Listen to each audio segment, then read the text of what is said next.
The pharmacy called at 2:47 p.m. on a Tuesday. I was folding laundry in our sun-drenched bedroom, humming along to some forgettable pop song, when my phone buzzed. Unknown number. I almost didn't answer, but something made me pick up.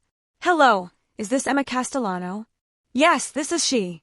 Hi, Emma. This is Janet from Riverside Pharmacy.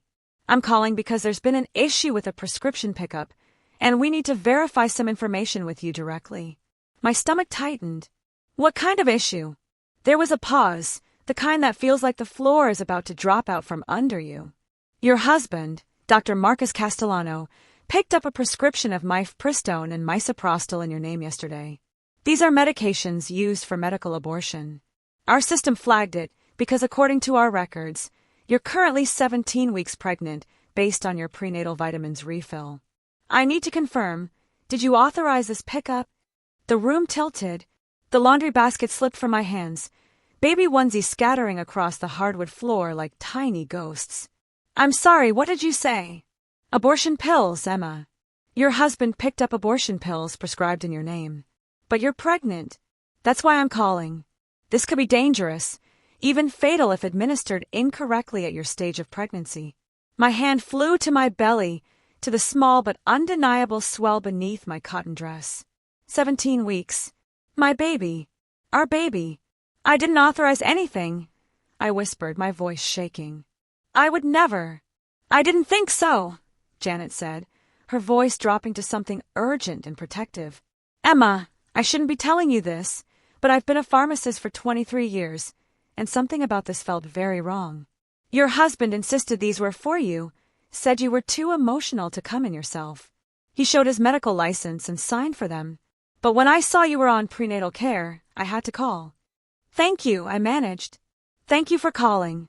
Emma, one more thing. When your husband picked these up, he wasn't alone.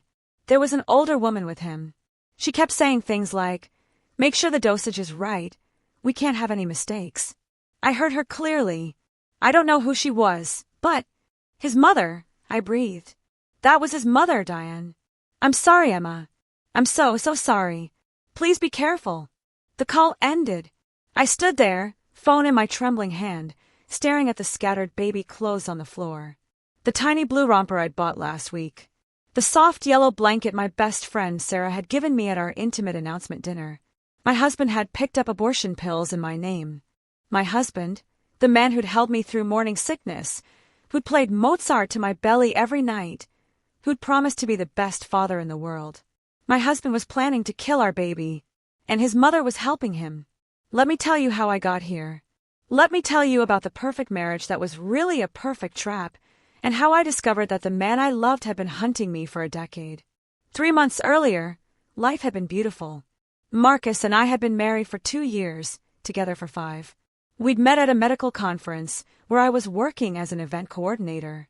He was a rising star of cardiology, the youngest head of a cardiac unit at Metropolitan Hospital. Brilliant, handsome, devoted. Or so I thought. Our courtship had been a fairy tale. He pursued me with an intensity that felt overwhelming in the best way. Flowers every week. Surprise weekend trips. Long conversations about our future, our dreams, the family we'd build together. I want 4 kids, he'd said on our 3rd date, his blue eyes bright with what I thought was genuine excitement. Maybe 5. A house full of noise and laughter and love. I'd laughed, charmed by his enthusiasm. Let's start with 1 and see how we feel. Looking back now, I can see the flash of something dark in his eyes. But at the time, I was too in love to notice. Marcus's mother, Diane, had been part of our lives from the beginning. She was elegant, composed, the kind of woman who wore pearls to brunch and knew exactly which fork to use at formal dinners. She worked in estate planning, something vague and professional that she rarely discussed in detail. She's very private about her work, Marcus explained early on. Client confidentiality and all that. Diane had been warm to me at first. Welcoming. She took me shopping, taught me her secret lasagna recipe, called me daughter, with what seemed like genuine affection. But there were moments, small things that felt off. Like the time she asked me about my father during our engagement dinner. Your father, Emma. Thomas Castellano. Such an interesting man. So private, so mysterious. Tell me, Did he ever discuss his business dealings with you? Not really, I'd said, uncomfortable with her intensity. He passed away when I was 19. We were close, but he kept his work separate. And his will, his estate. Surely he left you something. Marcus had jumped in then, laughing it off. Mom, that's so inappropriate. Let's talk about the wedding instead. But I'd seen her face, the hunger in her eyes. When I got pregnant 3 months ago, everything shifted. Marcus became obsessively attentive. He monitored everything I ate, every vitamin I took. He insisted on being present for every doctor's appointment, even the routine ones. I'm a doctor, babe, he'd say with that perfect smile.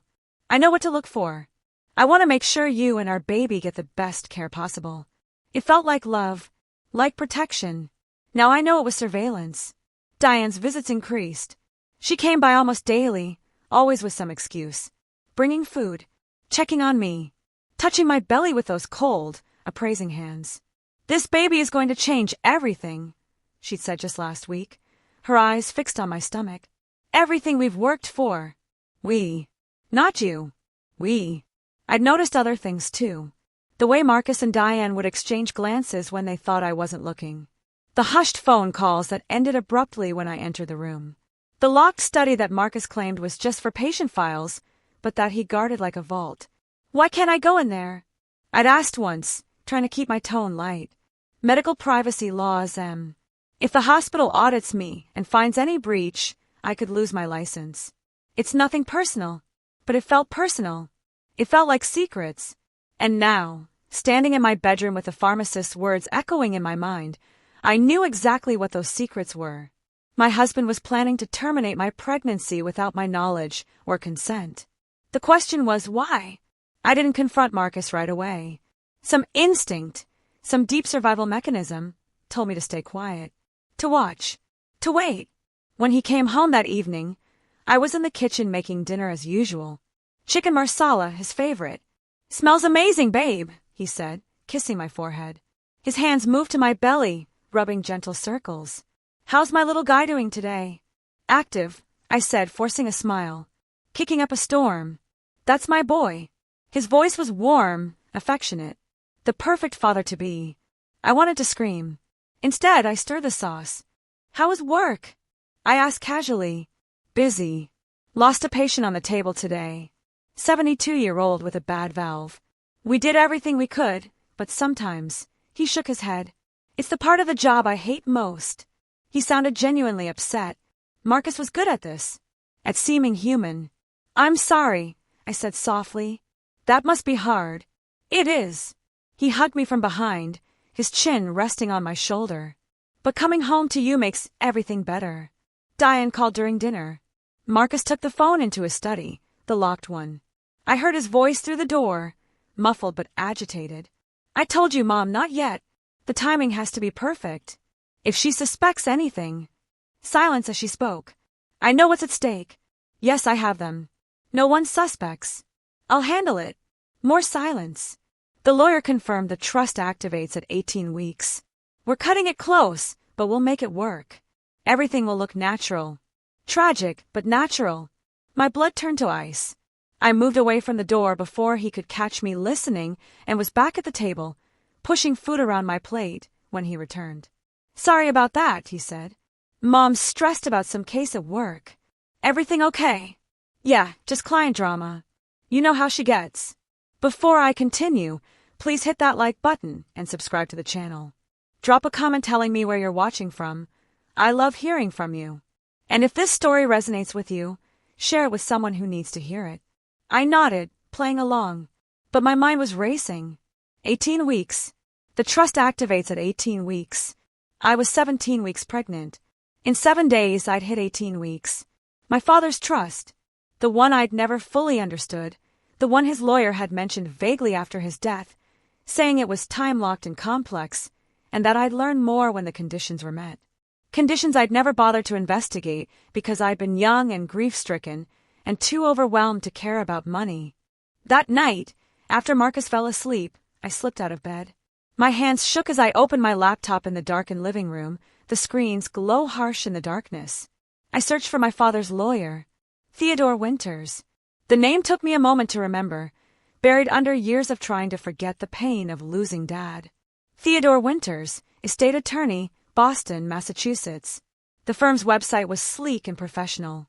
I found his direct email and typed out a message, my fingers flying across the keys. Mr. Winters, this is Emma Castellano, formerly Emma Hartley. You handled my father Thomas Hartley's estate when he passed 11 years ago. I need urgent information about the trust he established. I believe my life may be in danger. Please contact me immediately at this email.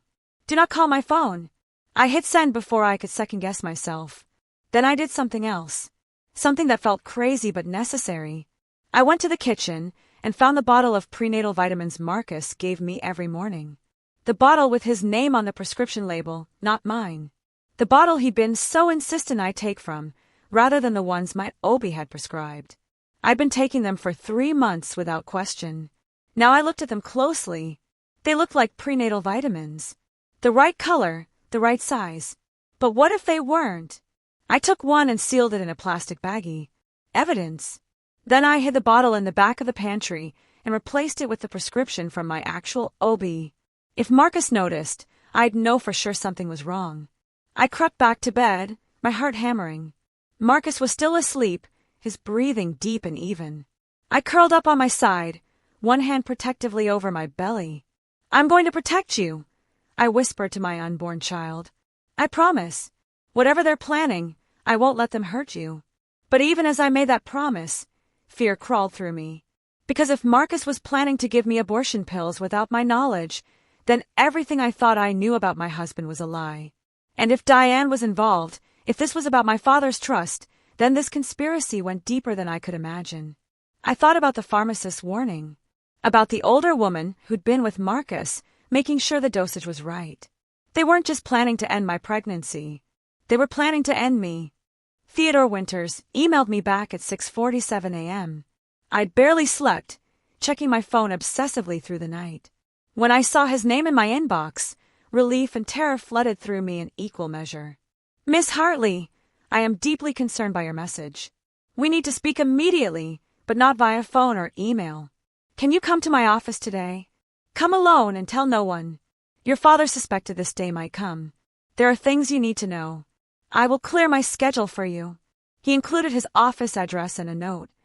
Use the back entrance on Marlborough Street. Ask for me directly. This was real. Whatever was happening, my father had anticipated it. Marcus left for the hospital at 7. Big surgery day, he said, kissing my forehead. I might be late. Mom said she'd stop by to check on you. Actually, I said carefully, I'm meeting Sarah for lunch. Girl time. I've been cooped up too much lately. A flicker of something crossed his face. Annoyance. Suspicion. That's great, babe. You should get out more. Just take it easy, okay? Always do. The moment his car disappeared down our tree-lined street, I was moving. I grabbed my purse, the vitamin I'd saved as evidence, and my phone. Then I stopped. My phone. If Marcus was capable of this, was he tracking me? I left it on the kitchen counter. The drive to Boston took 40 minutes. I paid cash for parking, something I never did, and found the back entrance to Winters and Associates just as the church bells chimed 9. Theodore Winters was in his 60s, distinguished, with kind eyes that looked genuinely worried when I walked into his wood-paneled office. Emma, he said, standing immediately. Thank God you came. Sit down. Please. Mr. Winters, what's going on? What trust? My father never told me. Because he was protecting you, Theodore cut in. Your father, Thomas Hartley, was an exceptionally wealthy man. But more than that, he was paranoid. He built his fortune through tech patents in the early days of the internet. Made billions. But he'd seen too many family fortunes destroyed by greed, by outsiders marrying in for money, by manipulation. I don't understand. I thought we had money, but not billions. 3.7 billion, to be exact, Theodore said quietly. That's what the trust is currently worth with investments and growth. The room spun. That's impossible. It's very possible. And it's yours, but only under specific conditions. Theodore pulled out a thick legal file. Your father created what's called a biometric trust. The principal can only be accessed when certain biological conditions are met. conditions that prove beyond doubt that you are his daughter and that you've reached a specific life milestone he designated. What milestone? Pregnancy, Theodore said. Specifically, 18 weeks of viable pregnancy. At that point, a medical verification is performed, DNA is confirmed through amniocentesis, and if everything matches, the trust activates and transfers to you completely. My hand flew to my belly. 18 weeks. I hit 18 weeks in 6 days. I know, Theodore said grimly. Your father set it up this way deliberately. He believed that a woman carrying a child would be at her most vulnerable, but also most fierce. He wanted to ensure the money went to someone who would protect the next generation, not squander it. It's unusual, but perfectly legal. Why didn't you tell me this before? Because the trust was sealed until you became pregnant. I wasn't legally allowed to contact you until the conditions were triggered. The moment you hit 12 weeks, I received notification. I've been trying to decide how to reach you safely, but your email… Emma, what happened? I told him everything. The pharmacist's call. The abortion pills. Marcus's conversation with Diane about the trust activating at 18 weeks. The lock study. The strange vitamins. Theodore's face grew darker with every word. Do you have those vitamins with you? I handed him the baggie with the single pill. He pulled out his phone and called someone, his voice sharp. Daniel, I need an emergency toxicology analysis. I'm sending someone to your lab in 20 minutes. Test for abortifacients, hormone disruptors, anything that could harm a pregnancy.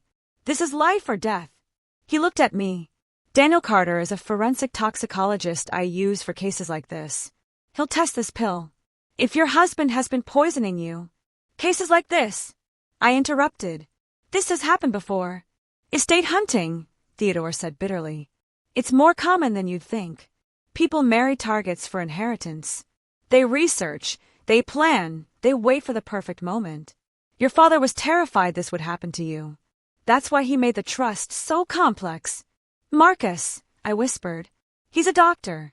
He could have researched my father, found out about the money. And his mother, Theodore added. What did you say her name was? Diane Castellano. She works in estate planning. Theodore typed on his computer, his expression growing more grim. Diane Castellano. Previously Diane Morrison. 40 years in estate law. And look at this. 12 years ago, she was investigated for unauthorized access to client trust information. No charges filed, but the complaint is in the record. He turned the screen toward me. There was a photo of a younger Diane, her face harder, more calculating. She's a hunter, Theodore said. And she turned her son into one, too. The pieces fell into place. Marcus pursuing me so intensely. The way he'd asked about my father on our very first date. How interested Diane had been in my family history. They'd known the whole time. Mr. Winters, if they kill me before 18 weeks, what happens to the trust? His silence was answer enough. It dissolves, he finally said. Your father structured it so that if you die before the conditions are met, the money goes to charity. It cannot pass to a spouse. It cannot be contested. It's gone. But if I make it to 18 weeks, then it's yours. Fully. Irrevocably. No one can touch it. They're going to try to kill me before then, I said, my voice steady despite the terror coursing through me. That's why the abortion pills. They'll force them on me, make it look like a miscarriage, then what? Another accident. Theodore leaned forward. Emma, we need to get you somewhere safe. Now. I have contacts. No, I said. If I disappear, they'll know I found out. They'll accelerate whatever they're planning. I need proof. Solid proof. And I need to survive 6 more days. That's too dangerous. I don't have a choice. I stood up. Test that vitamin. If it's poison, that's evidence. I need to get into Marcus's study. His computer. There has to be more. How will you do that? I'll figure it out. I checked the time. I need to go before anyone realizes I'm gone. Can you give me your private number? If something happens. Theodore wrote it on his business card. Call me anytime. Day or night.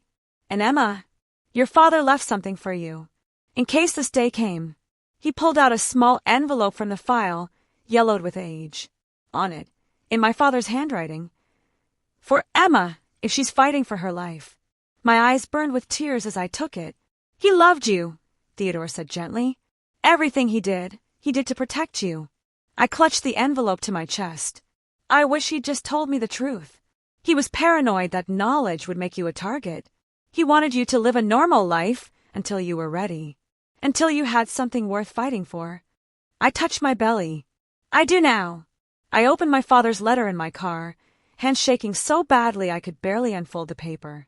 My dearest Emma, if you're reading this, then my worst fears have come true.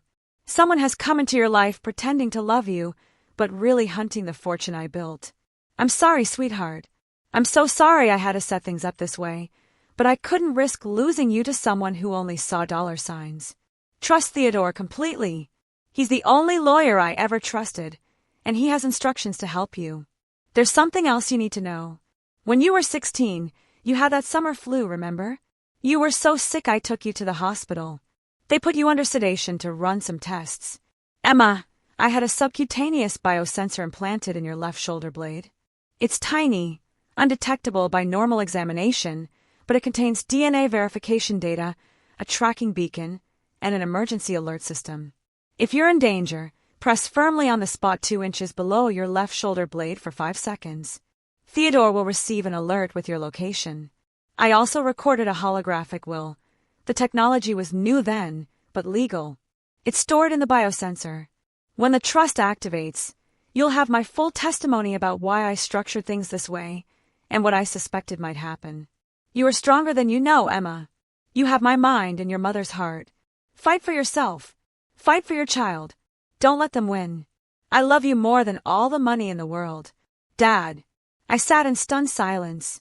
My father had implanted a tracking device in me. Part of me wanted to be angry at the violation, but the rest of me was just grateful. Because right now, knowing someone could find me if I disappeared, knowing Theodore would know if something went wrong, that might be the only thing keeping me alive. I felt along my left shoulder blade. There, a tiny raised spot I'd always thought was a birthmark. I pressed it for 5 seconds. My phone, which I'd left in the car, buzzed. A text from an unknown number. Alert received. Emma, this is Theodore.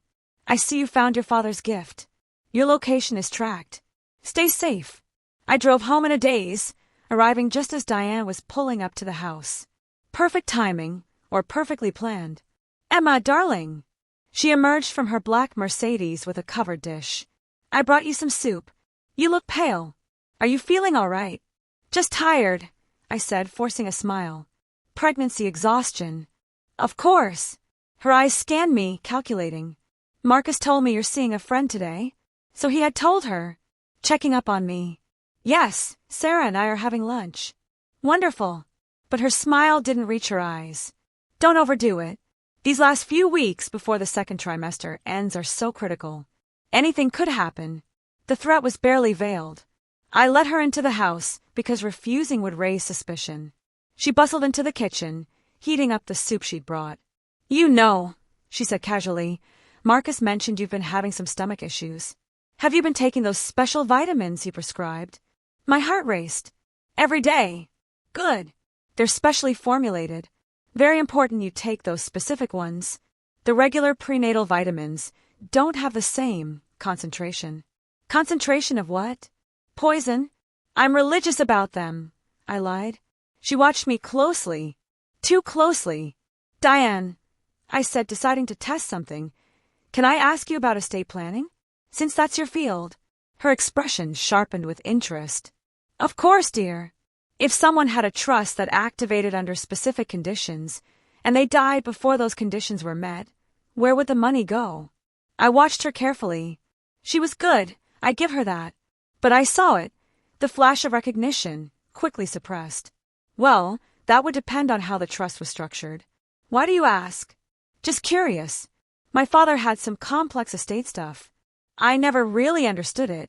Your father was a very smart man, Diane said slowly. Very protective. Did he ever discuss his plans with you? Not really. He died when I was young. Such a tragedy. She stirred the soup. But you know, Emma, sometimes parents think they're protecting their children by keeping secrets, when really, they're just making things complicated. What do you mean? I mean that money should serve the living, not be locked away in complex legal structures. If Thomas Hartley really loved you, he would have made things simpler. More accessible. He did love me, I said, an edge creeping into my voice. Of course he did, sweetheart. She handed me a bowl of soup. Here, eat. You need your strength. I looked at the soup, at her expectant face. Thank you, but I'm not actually hungry. Morning sickness, you know. Disappointment flickered across her face. Marcus said you were past the morning sickness phase. It comes and goes. We stared at each other. A silent battle of wills. Well, she finally said, I should go. Call me if you need anything. Anything at all. The moment she left, I poured the soup down the sink and ran the garbage disposal. Then I took the bowl and wrapped it in plastic, placing it in a box in the garage. More evidence. Everything they gave me was potential poison. I was sure of it now. That afternoon, I did meet Sarah, my actual best friend, not a lie. We'd known each other since college, and she was one of the few people I trusted completely. Emma, you look terrible, she said the moment she saw me. What's wrong? We were in a quiet corner of a cafe, far from anywhere Marcus or Diane might see us. I told her everything, watching her face cycle through disbelief, horror, and rage. That son of a bitch, she breathed. Emma, you need to go to the police. And tell them what? My husband picked up a prescription in my name. He hasn't actually done anything yet. And his mother brought me soup? They'll think I'm paranoid. The vitamin. The test results. Won't be back for days. And even then, it proves he gave me something bad, but not that he intended to kill me. Not beyond reasonable doubt. Sarah grabbed my hands. Then what are you going to do? I need to get into his study. I need to find the abortion pills, his computer, anything that proves what they're planning. How? I don't know yet, but I have to try. I pulled out Theodore's card. If anything happens to me, call this lawyer. He knows everything. He'll help you. Nothing's going to happen to you, Sarah said fiercely. We won't let it. We. She pulled out her phone. My brother is a private investigator. Corporate espionage, mostly, but he knows his way around security systems and surveillance. If we need to get into that study, he can help. Hope flickered in my chest. Really? Really? But Emma, you need to be smart about this. You're pregnant. You can't take unnecessary risks. Existing is a risk right now, I said. I hit 18 weeks and 6 days. They're going to make their move before then. I need to be ready. Sarah's brother, James, met us an hour later. He was in his 30s, sharp-eyed and all business. Sarah filled me in, he said. This is seriously messed up, but I can help. I need you to tell me everything about your husband's study. Security. Locks. His schedule. I described it all. The keypad lock. Marcus's paranoia about it. His long surgery days. The lock is probably standard residential grade, James mused. I can get past it, but we need time. And we need to be sure your husband is definitely gone. Tomorrow, I said. He has a transplant surgery. 6 hours minimum. He'll be at the hospital all day. And the mother-in-law, I'll handle her. I'll tell her I'm not feeling well and need to rest. She'll either leave or hover nearby, but as long as we're quick. Not you, James interrupted. You stay visible. You rest, you act normal. Sarah and I will handle the study. But, Emma, if something goes wrong, you need plausible deniability, Sarah said. You were asleep. You knew nothing. We're just friends who stopped by and got curious. You can't be implicated. She was right. I hated it, but she was right. Okay, I agreed. Tomorrow. That night, Marcus came home late, exhausted from surgery. I'd made his favorite dinner again, playing the perfect wife. How was your day? He asked, kissing my temple. Quiet. Saw Sarah. Rested. The baby's been active. Good.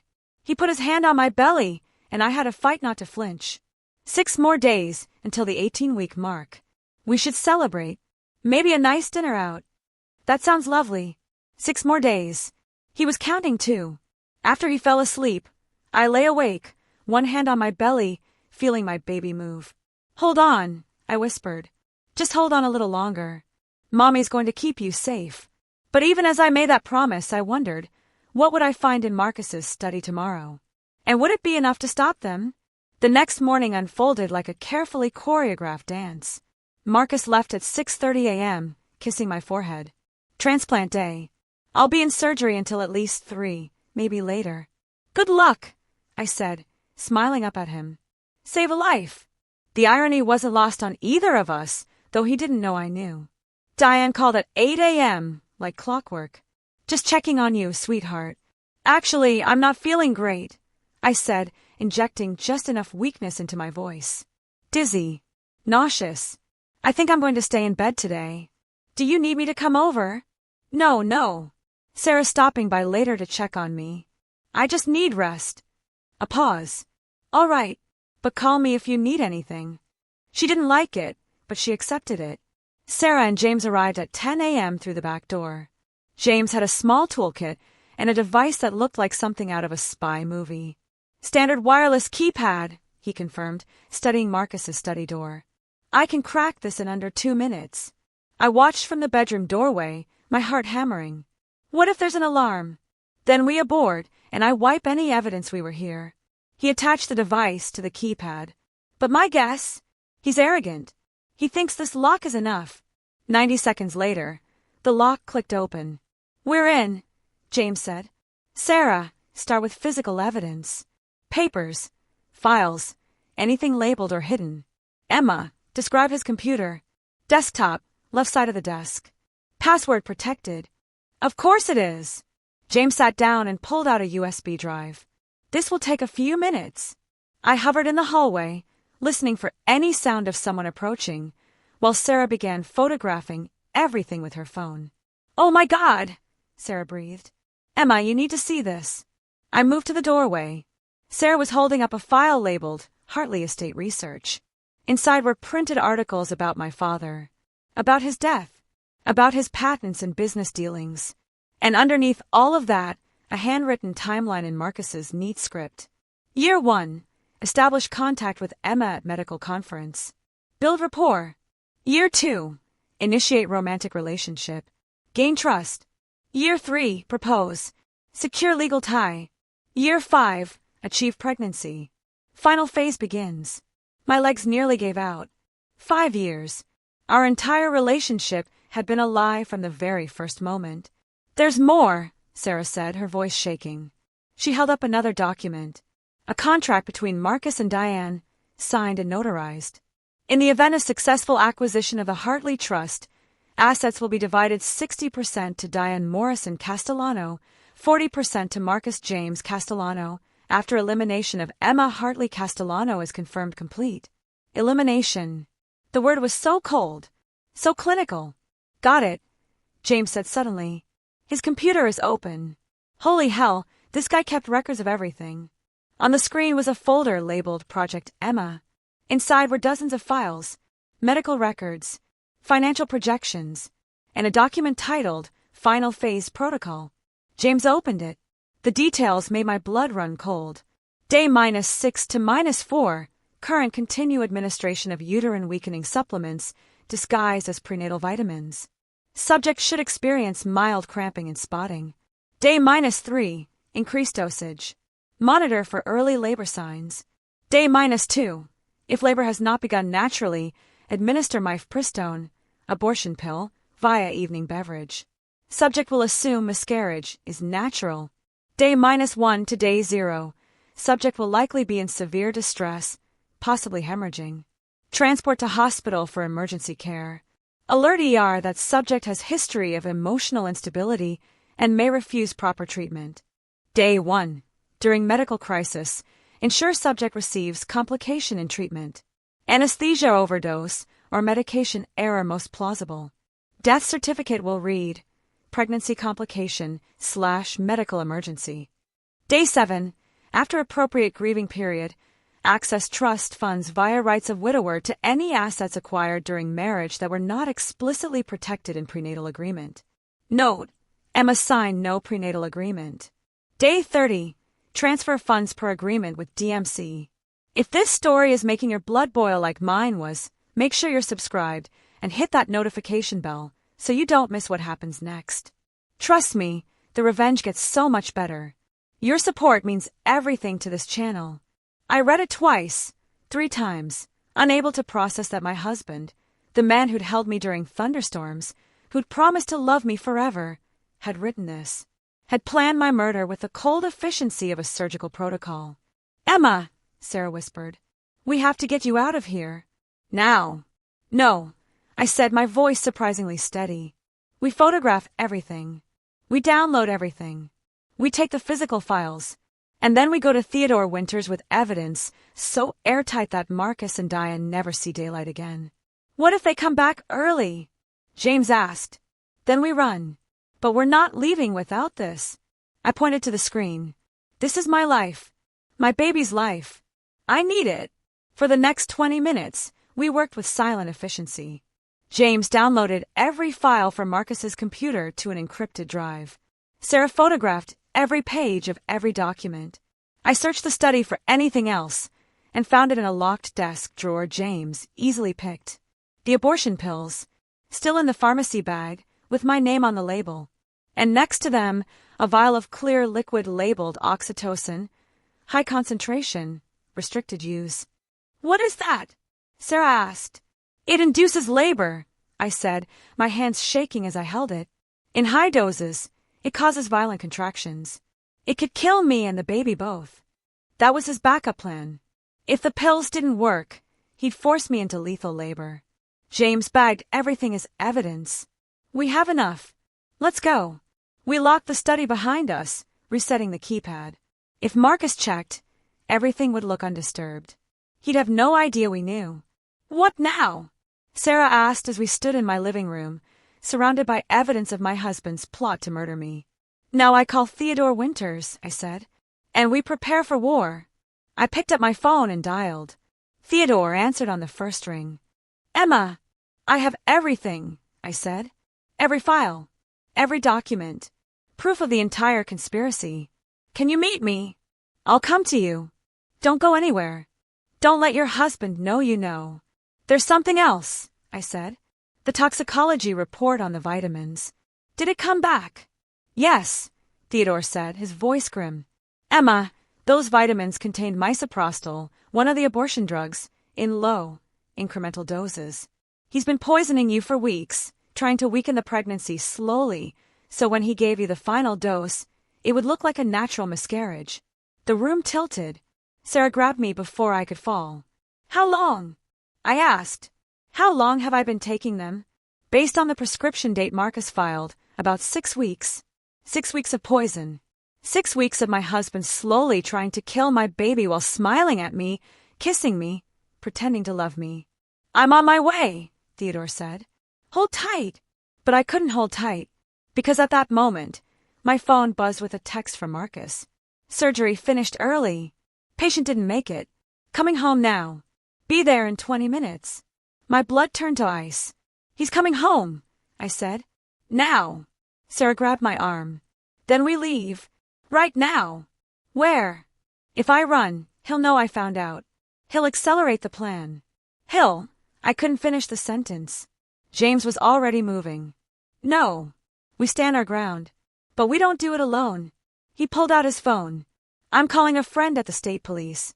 Someone I trust. We're getting you protection. There's no time." Then we buy time. James looked at me. "Can you act normal for 20 minutes? Can you pretend you don't know?" Could I? Could I look at the man who'd planned my death and smile? I touched my belly, felt my baby move. "Yes," I said. "I can do whatever I have to do to survive." James made 3 phone calls in rapid succession while Sarah helped me hide all the evidence in her car. The first call was to Detective Lisa Chin at the state police, someone he'd worked with on corporate fraud cases. "Lisa, I'm sending you encrypted files right now. Murder conspiracy. Pregnant victim. Active threat. How fast can you move?" I couldn't hear her response, but James's face was grim. "Not fast enough." "Okay, plan B. I'm recording everything. You get here as soon as you can with a warrant." The second call was to Theodore Winters. "Change of plans. Husband's coming home early. We need to accelerate." The third call confused me until he handed me the phone. "It's Dr. Patricia Morrison. She's an OB/GYN at Metropolitan Hospital, and she's on our side." "Emma," an older woman's voice came through. James explained the situation. "I need you to listen carefully. I'm looking at your medical records right now. Yes, I have authorization from your attorney. The baby is viable and healthy, despite what they've been giving you. But if your husband tries to force those pills on you today, you need to resist. Scream. Fight. Do whatever you have to. And the moment you can safely do so, call 911. How do I stop him? You don't let him give you anything. No food, no drinks, no pills. Nothing. Can you do that for the next few hours until we can extract you? I'll try. Good. And Emma, the tracking device your father implanted? I consulted with the surgeon who placed it. It can do more than track you. It's been recording your vital signs this whole time. Heart rate, stress hormones, everything. It's biological evidence that you've been under severe distress. That will help us prove coercion. I touched the spot on my shoulder blade. My father thought of everything. He loved you. Now let's make sure you survive to access what he left you. Marcus's car pulled into the driveway. Sarah and James were already gone, taking the evidence with them. I was alone in the house, my heart hammering, my palms sweating. I could do this. I had to. Marcus came through the door looking exhausted, defeated. For a moment, he looked almost human. The patient died on the table, he said, slumping onto the couch. 32 years old. A father. We did everything right, but his heart just gave up. I'm so sorry, I said, and part of me meant it. Part of me still remembered the man I thought he was. I hate days like this. He rubbed his face. Makes me wonder why I became a doctor. For the first time, I saw him clearly. Not as a monster, but as someone so corrupted by his mother's greed that he'd lost his own humanity. If Diane hadn't poisoned him against me, would he have been different? It didn't matter. He'd made his choice. You became a doctor to help people, I said softly. Yeah. He looked up at me, and for a second, something genuine flickered in his eyes. Then it was gone. How are you feeling? You said you were dizzy this morning. Better now. Just needed rest. Good. He stood up, moving to the kitchen. Let me make you something. You should eat. I'm not hungry. Emma, you need to keep your strength up. His voice had an edge now. For the baby. I'll eat later. I insist. He was pulling things from the cabinet. One of them was a bottle, my prenatal vitamins. The poison ones I'd hidden. My heart stopped. He'd noticed I switched them. These are the wrong ones, he said slowly, holding up the bottle my actual OB had prescribed. Where are the vitamins I gave you? I thought they were the same. They're not. He opened a drawer, found the bottle I'd hidden. These are specifically formulated for you. Remember? Right. Sorry. Pregnancy brain. He studied me for a long moment, then smiled. It's okay, babe. Here. He shook out 2 pills. Take these now. You missed your morning dose. I looked at the pills in his palm. Poison. Slow death for my baby, wrapped in a pretty coating. Actually, I already took them this morning. From that bottle. I pointed to the ones my OB prescribed. No, you need these ones. Marcus, I'm fine. I don't need. Emma. His voice went cold. Take the vitamins. We stared at each other. The mask was slipping. Why? I asked quietly. Why does it matter which ones I take? Because I'm a doctor, and I know what's best for you. Do you? The words came out before I could stop them. Or, do you know what's best for you? His expression hardened. What's that supposed to mean? Nothing. I'm just tired of being told what to do. You're carrying our child. Someone has to make sure you're taking care of yourself properly. I am taking care of myself. And our baby. Then take the damn vitamins, Emma. No. The word hung in the air between us like a grenade. Marcus set the pills on the counter. We need to talk. I agree. I've been patient with you. Understanding. But I'm starting to think you're not taking this pregnancy seriously. I take it very seriously. That's why I'm not taking pills when I don't need them. I'm a doctor. Then prescribe them to me, officially. Through my OB. Let her verify what's in them. I saw it then, the moment he realized I knew something. Not everything. Maybe, but enough to be dangerous. Did someone say something to you? He asked carefully. About the vitamins?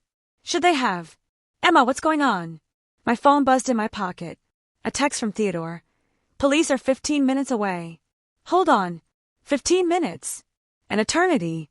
Nothing's going on, I said, backing toward the living room. I just don't want vitamins right now. Then what do you want? He was following me, and there was something predatory in his movement now. I want you to tell me the truth. About what? About why you married me. He stopped. What? Did you ever love me, Marcus? Or was it always about the money? His face went pale. Who have you been talking to? Nobody. I've been thinking. About my father. About the trust he left. About how interested your mother has always been in it. My mother is interested because she cares about you. About our family's future. Is that what you call it? Family. Emma, you're not making sense. Sit down. You're stressed. I'm not stressed. I'm clear-headed for the first time in years. He moved toward me, and I backed up again, maintaining distance. Tell me about the abortion pills, I said. His face went blank. What abortion pills? The ones you picked up from Riverside Pharmacy. In my name.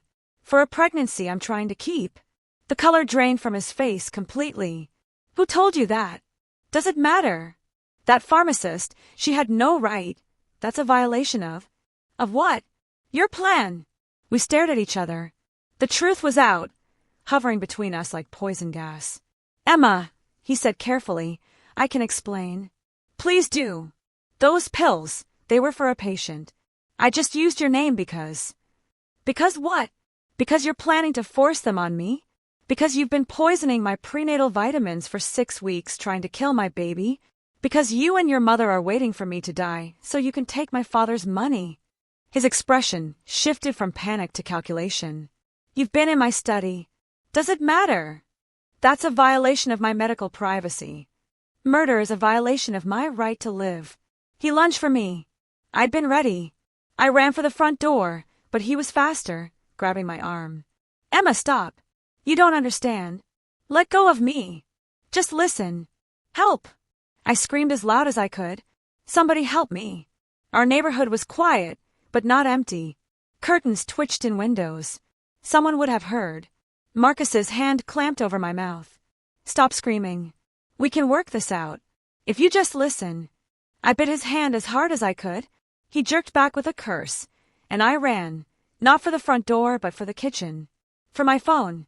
For the knife block. I grabbed the largest knife, just as he caught up to me. Stay back, I said, holding it in front of me. My hands were shaking, but my voice was steady. Stay away from me. Emma, put the knife down. Why? So you can kill me more easily. I'm not trying to kill you. Liar. The word ripped from my throat. I read your plan, Marcus. Your final phase protocol. I saw the timeline. I know everything. His face crumbled, not with remorse, but with frustration. It wasn't supposed to be like this. What was it supposed to be like? Was I supposed to die quietly? Conveniently? It would have been painless. You wouldn't have known. I would have made it quick. The casual way he said it was somehow worse than anger. He really saw this as mercy. You're insane, I breathed. I'm practical. He moved toward me, and I raised the knife higher. Emma, think about this. That money could save so many people. Fund research. Build hospitals. Do good. Instead, it's just sitting there, locked away, because your father was paranoid. It's mine. You don't even need it. You could live comfortably on my salary. But that money could change the world. So could you not being a murderer. I'm a doctor. I understand triage.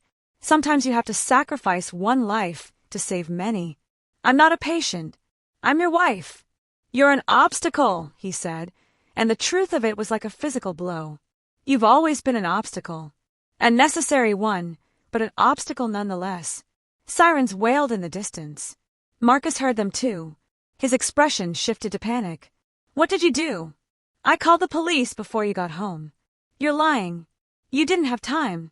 I had plenty of time. While you were in surgery, I went through your study.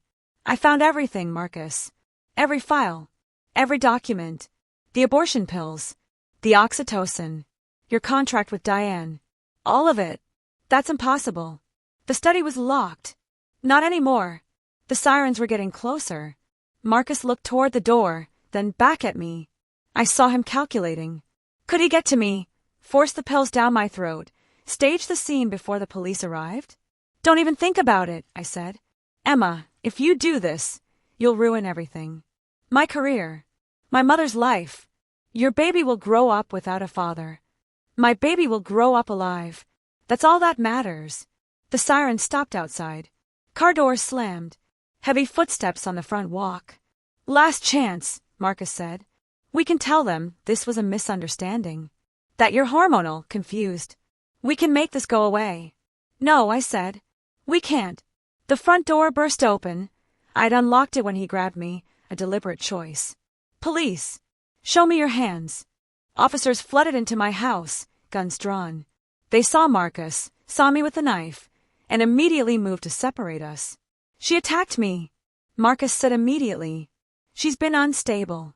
The pregnancy has made her paranoid. That's not true, I said, my voice shaking but clear. He's been trying to kill me. To kill our baby. I have proof. Detective Lisa Chin, a woman in her 40s with sharp eyes, stepped forward. Emma Castellano. Yes. I'm Detective Chin. We got the files from your attorney and the private investigator. We have a warrant for Marcus Castellano's arrest, and one for Diane Morrison Castellano as well.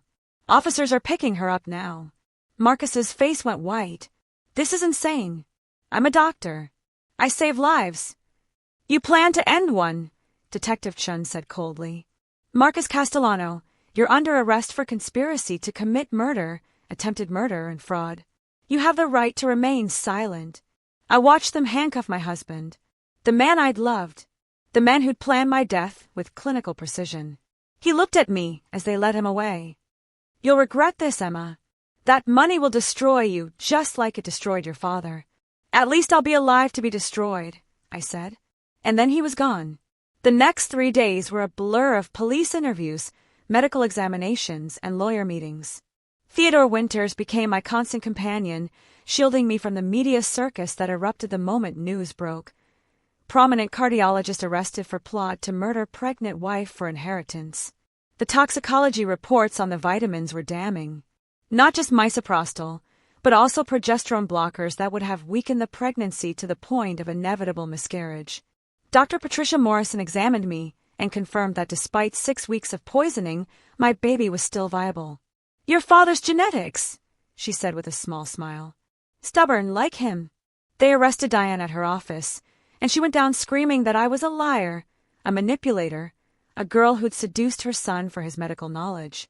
She doesn't even deserve that money. Diane shrieked as they led her away in handcuffs. Thomas Hartley was a paranoid fool. That fortune should be used for something meaningful, not wasted on a stupid girl who got pregnant. The press loved it. Black widow mother-in-law exposed, the headlines read. Decade-long con to murder heiress. But the real exposure came at the preliminary hearing. The courtroom was packed.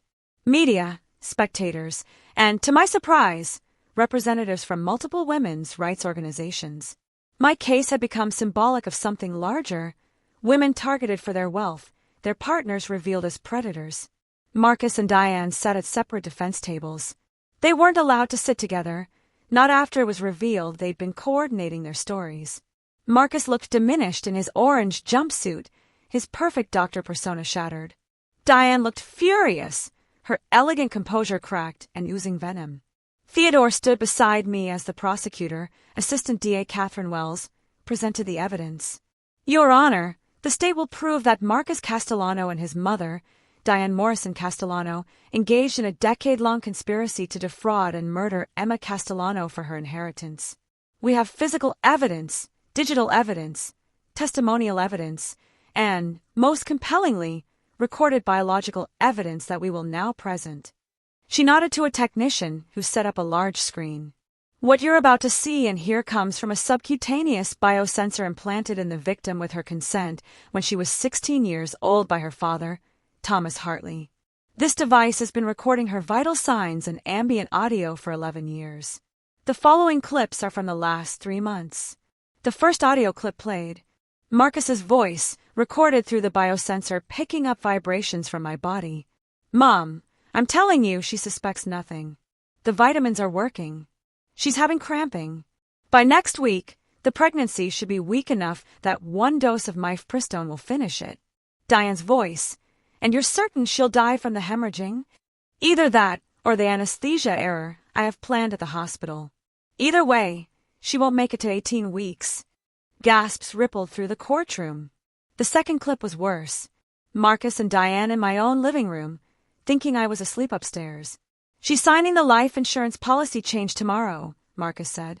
$5 million payout to me as beneficiary. That plus the trust funds, once we prove she inherited them before she died. We'll have almost $4 billion, Diane finished. Finally, after all these years.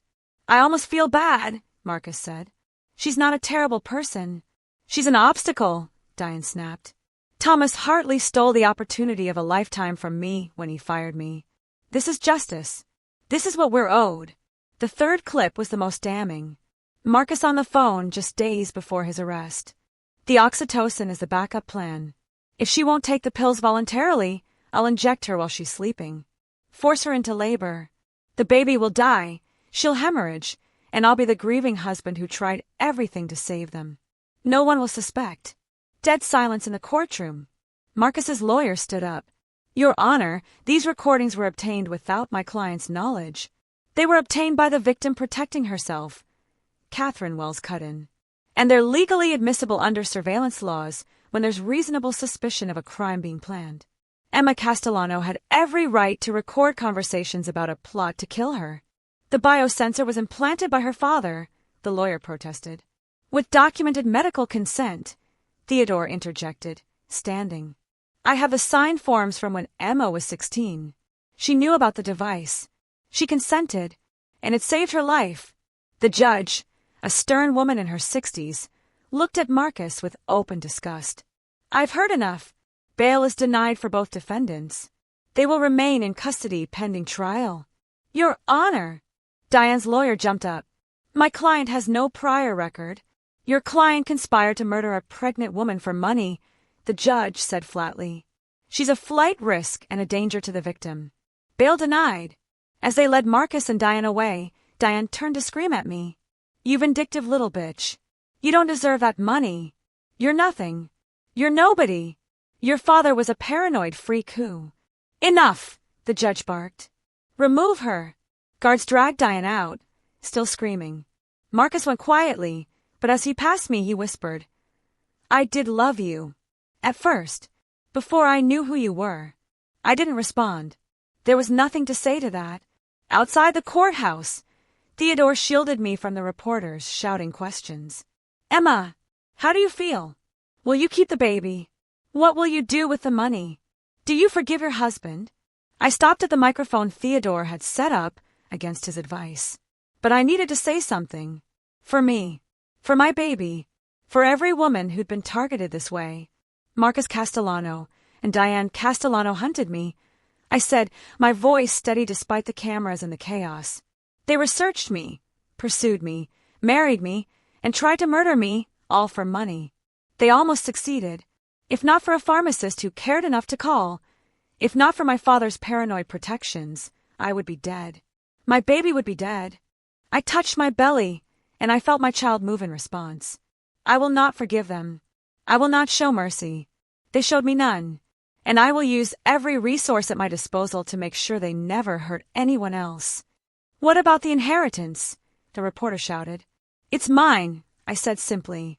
My father earned it, protected it, and left it to me. I will honor his memory by using it to help other women. To protect victims of financial abuse and domestic violence. To make sure no one else falls into the trap I fell into. Do you have a message for other women? Another reporter called. I looked directly at the camera. Trust your instincts. If something feels wrong, it probably is. And never, ever let anyone tell you you're paranoid for protecting yourself. My father's paranoia saved my life. I will never apologize for being vigilant. Theodore led me away to the waiting car. Sarah was inside, holding a bag of my clothes. We're taking you somewhere safe, she said. Until the trial. Where? A private estate Theodore arranged. Security. Medical staff. You're not taking any more chances. As we drove away from the courthouse, I allowed myself to feel it. The rage, the grief, the betrayal. I cried for the marriage I thought I'd had. For the man I thought Marcus was. For the innocence I'd lost. But underneath all that, I felt something else. Power. I had survived. And now I had the resources to make sure Marcus and Diane paid for every moment of suffering they'd caused me. The reckoning was just beginning. The trial took place 3 months later. By then, I was visibly pregnant, nearly 7 months along, and the image of me walking into court, obviously carrying the child they tried to kill, became iconic. "Pregnant heiress faces down would-be killers," the headlines read. The prosecution built an airtight case. Theodore coordinated with Catherine Wells to present not just the audio recordings, but bank statements showing Marcus had been researching my father years before we met. Dating profiles he created specifically to put himself in my orbit. Emails between Marcus and Diane discussing the Hartley Project. "It was never about love," Catherine told the jury in her opening statement. From the very first moment Marcus Castellano approached Emma Hartley at that medical conference, it was about one thing: money. $3.7 billion, to be exact. And he was willing to kill to get it. The defense tried to paint me as a calculating woman who'd trapped Marcus, who'd manipulated him, who'd faked the evidence. But the recordings didn't lie. The pills didn't lie. The medical evidence didn't lie. Dr. Patricia Morrison testified about the damage the poison vitamins had done. "It's a miracle the pregnancy survived," she said. "Emma's baby should not have made it past 14 weeks, given what was in her system. The fact that the child is healthy now is extraordinary." The pharmacist, Janet, testified about Marcus's suspicious behavior when picking up the abortion pills. "He was nervous," she said. "Insistent. And when that woman with him," she pointed at Diane, "kept talking about dosage, I knew something was very wrong." James, the private investigator, testified about breaking into the study and finding the evidence. "I've worked hundreds of cases," he said. "Corporate espionage, fraud, embezzlement. I have never seen anything as calculated and cold as what Marcus Castellano planned. He had every detail mapped out, including how to stage his wife's death to look like a tragic accident." But the most damning testimony came from Marcus's former medical school roommate, Dr. Chin Liu. "Marcus told me about his plan back in medical school," Chin said quietly. "He discovered that Emma Hartley's father had this massive fortune, and he was obsessed with figuring out how to access it. He chose OB/GYN specifically because he thought it would give him intimate access to Emma's body, to her pregnancy. He said," Chen's voice broke, "he said that pregnancy made women vulnerable, and vulnerability was opportunity." "Did you report this to anyone?" Catherine asked. "No. I thought he was joking. I thought it was just the arrogant talk of a medical student. I never imagined he'd actually do it." Marcus's defense crumbled. His lawyer tried to argue temporary insanity, that he'd been under his mother's influence, that he'd never actually gone through with the murder. "Your Honor, my client didn't kill anyone," his lawyer said desperately. "The pregnancy survived. Emma survived. This is conspiracy, not murder." "Attempted murder," Catherine corrected, "and conspiracy to commit murder. The only reason Emma and her child survived is because of a vigilant pharmacist and her own brave investigation. Marcus Castellano's failure to succeed does not absolve him of guilt." Diane's defense was even weaker. Her lawyer tried to claim she was just a concerned mother trying to help her son financially, that she'd had no idea Marcus intended actual violence. Then Catherine played a recording from Diane's own office, captured on her work computer's microphone during a video call with Marcus. "You have to be ruthless," Diane said. "Your father was weak. He couldn't do what needed to be done. But you're my son. You're stronger. Emma Castellano is standing between us and the life we deserve. Remove her." "What if I can't?" "Then you're not the son I raised." The jury deliberated for less than 4 hours. Guilty on all counts. Marcus: attempted first-degree murder, conspiracy to commit murder, fraud, aggravated assault. Diane: conspiracy to commit murder, fraud, criminal coercion. The sentencing hearing was 2 weeks later. The judge looked at Marcus with cold contempt. "You are a physician. You took an oath to do no harm.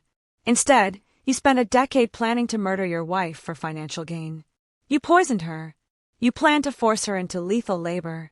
You weaponized your medical knowledge to hunt and kill." She turned to Diane. "And you, Mrs. Castellano, turned your son into a weapon.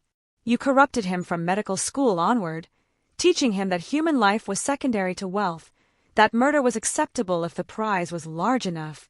Back to Marcus. You will serve life in prison without the possibility of parole. You will never practice medicine again. You will never benefit from the fortune you tried to steal. To Diane, you will serve 40 years. At your age, that is effectively a life sentence. No! Diane shrieked. This is wrong. That money should be mine. I worked for Thomas Hartley. I earned. You earned nothing but contempt, the judge said. Remove her. As guards dragged Diane away, she locked eyes with me one final time. I curse you, she hissed. I curse you and that baby. You'll never be happy. Never. I met her gaze steadily. I'm already happier than you'll ever be. Marcus didn't look at me as they led him away. He stared straight ahead, his face blank, already disappearing into whatever hell his mind had created for him. It was over. I gave birth 6 weeks later to a healthy baby boy. 8 pounds, 2 ounces. Perfect in every way. I named him Thomas, after my father. Thomas James Hartley, dropping the Castellano name entirely. I had it legally changed for both of us within days of the verdict. Theodore Winters was there when I signed the final papers dissolving my marriage to Marcus. Shortest widowhood in history, he joked gently, since he's civilly dead to you. The trust had activated exactly at 18 weeks, just as my father had planned. $3.7 billion, now growing in carefully managed investments. Theodore helped me establish a team, financial advisors I could trust, lawyers who specialized in protecting wealth from predators, security experts who made sure no one could ever target me or Thomas this way again. Your father would be proud, Theodore said as we reviewed the estate structure. You survived, you're thriving, and you're using this money the way he hoped, to protect, not to destroy. The divorce settlement was satisfying in its simplicity. I got everything. The house, the cars, Marcus's pension, all of it. His lawyer tried to argue for spousal support. Your Honor, Theodore said dryly, my client's ex-husband is in prison for trying to murder her. I hardly think he deserves spousal support. The judge agreed. Diane's assets were also seized. Her house, her retirement accounts, even the jewelry she'd been so proud of. Every penny went into a victim restitution fund I'd established. But the real victory was more personal. I sold the house where Marcus had tried to kill me and bought a sprawling estate in the countryside. Light-filled rooms, gardens, security that would make Fort Knox jealous, but disguised as elegant landscaping. A nursery that looked out over a lake. This was home. Real home. Safe home. Sarah and her family moved into the guest house. Someone needs to keep you grounded, she said when I offered. And my kids need to know their Auntie Emma and Cousin Thomas. I hired Dr. Patricia Morrison as my personal physician, and she helped me navigate new motherhood with wisdom and humor. You've been through hell, she said during one of Thomas's checkups. It's okay to be scared. It's okay to need help. Trauma doesn't disappear just because you won. I went to therapy. A lot of therapy. Processing the betrayal, the violation, the grief for the marriage I thought was real. You didn't just lose a husband, my therapist said. You lost your past. Every memory is now tainted with the knowledge that he was hunting you. That's a profound loss. She was right. Some days I grieved intensely for the man I thought Marcus was. Other days I was just grateful to be alive. But every day I looked at Thomas and knew I'd made the right choices. 1 year after the trial, I stood in front of a crowd of 200 women at the grand opening of the Hartley Foundation headquarters. The building was beautiful, modern, welcoming, with resources for victims of financial abuse, domestic violence, and predatory relationships. We offered free legal services, medical care, housing assistance, and job training. My father, Thomas Hartley, was paranoid, I said into the microphone. He trusted no one. He protected his fortune with layers of security and complexity that seemed excessive. But that paranoia saved my life. And now I'm using what he left me to help other women trust their instincts, protect themselves, and survive the people who try to destroy them. The audience included survivors, women who'd been targeted for their wealth or their vulnerability, women who'd escaped marriages that looked perfect from the outside but were prisons from the inside. We believe you, I said. We will help you. And we will make sure the people who hurt you face consequences. The foundation had 3 divisions. Legal, free attorneys for women facing financial abuse or inheritance theft. Medical, doctors trained to recognize signs of coercion, poisoning, reproductive control. Safety, security services, safe houses, relocation assistance. In the first year, we helped 300 women escape dangerous situations. 12 of those cases resulted in criminal convictions for the abusers. 27 women recovered stolen assets or inheritances. I also established the Thomas Hartley Grant for paranoid security measures. We fund security systems, biosensors, recording devices, DNA vaults, and anything else that helps women protect themselves, I announced at our first grant ceremony. Paranoia is healthy when people really are out to get you. The press loved it. Heiress turns trauma into triumph, they wrote. $1 billion foundation protects vulnerable women. But more importantly, the women loved it. I received letters daily from survivors thanking me, sharing their stories, telling me I'd given them hope. One letter in particular made me cry. Dear Emma, my husband was poisoning my food to make me seem unstable so he could have me committed and take control of my tech company. I didn't know who to trust. Then I saw your story and contacted the Hartley Foundation. Your lawyers helped me gather evidence. Your doctors tested my blood and found the drugs. Your security team got me out safely. Now my husband is in prison, and I have my company and my life back. You saved me. Thank you. That was why I did this. Not for the headlines or the recognition, but for that woman and the hundreds like her. Thomas grew into a curious, joyful toddler. He knew nothing of his father or the circumstances of his birth. Someday I'd tell him, but for now, he just knew he was loved, protected, and free to be exactly who he was. I dated cautiously. The trauma of Marcus made trust difficult, but Theodore introduced me to Daniel, a federal prosecutor who specialized in financial crimes. He knew my story. He understood my caution. I don't need your money, he said on our 3rd date. I make plenty on my own. And I don't need to be Thomas's father. He has you, and that's enough. I just want to be someone you can trust. Someone who sees you as Emma, not as Emma the heiress or Emma the survivor. Just Emma. It was the right thing to say. We took things slowly, very slowly. But for the first time since Marcus, I could imagine letting someone in again. On the 2nd anniversary of the trial, I did something Theodore advised against, but I needed to do anyway. I visited Marcus in prison. He'd aged dramatically. Prison had stripped away the polish, the charm, the doctor persona. He looked like what he was, a failed predator. We sat across from each other in the sterile visiting room, separated by thick glass. Why are you here? He asked, his voice flat. Closure, I said simply. Is that what you call it? Coming to gloat? I'm not here to gloat, Marcus. I'm here to make sure you understand what you lost. I know what I lost. $3.7 billion. No, I said. You lost a wife who loved you. A son who would have adored you. A life that could have been genuinely good.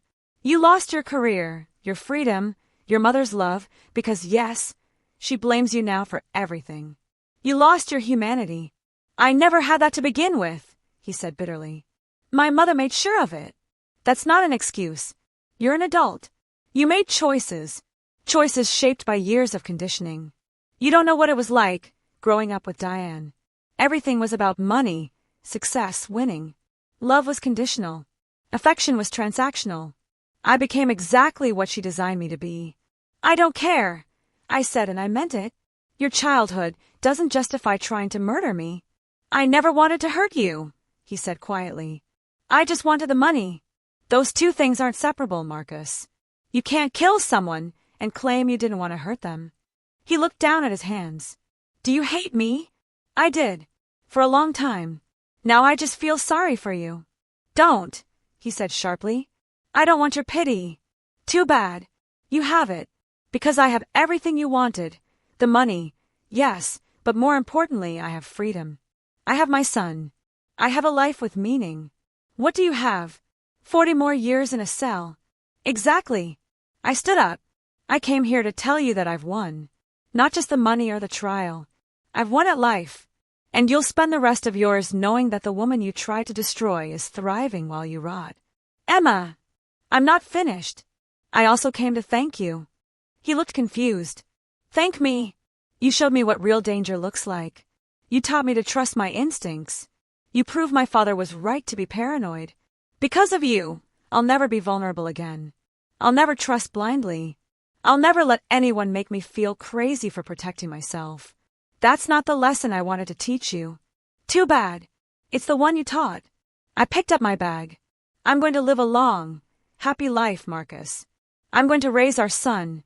Yes, our son, because biologically you contributed to him, even if you'll never be his father, to be everything you're not. Kind, honest, strong. And every good thing he becomes will be proof that you failed. You're cruel, he whispered. I'm honest. There's a difference. I headed toward the door, then stopped. One more thing. Diane sends her regards. She wants you to know she wishes she'd had a different son. One who could have actually succeeded. His face crumpled. Good. Let him feel what it was like to be found wanting. I walked out of that prison and didn't look back. Outside, Daniel was waiting with Thomas in his stroller. My son grinned when he saw me and reached up with chubby arms. Mama! Hey, baby! I scooped him up, breathing in his clean toddler smell. Did you have fun with Daniel? We fed the ducks, Daniel said, smiling. He's got a good arm. Future baseball player. Or cricket player, I said. We have options. We walked to the car together, me, Daniel, and Thomas.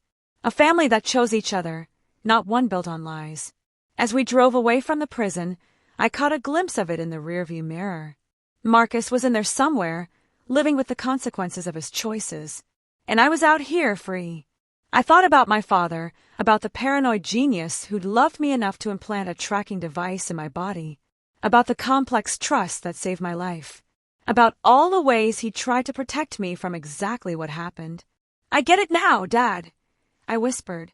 I understand why you did it. Thank you. Thomas babbled happily in his car seat, and Daniel reached over to squeeze my hand. This was my life now. Not the one I'd planned, not the fairy tale I'd believed in when I married Marcus, but real, hard one, and entirely mine. I'd survived a decade-long con. I'd faced down murderers. I'd exposed a conspiracy and protected my child.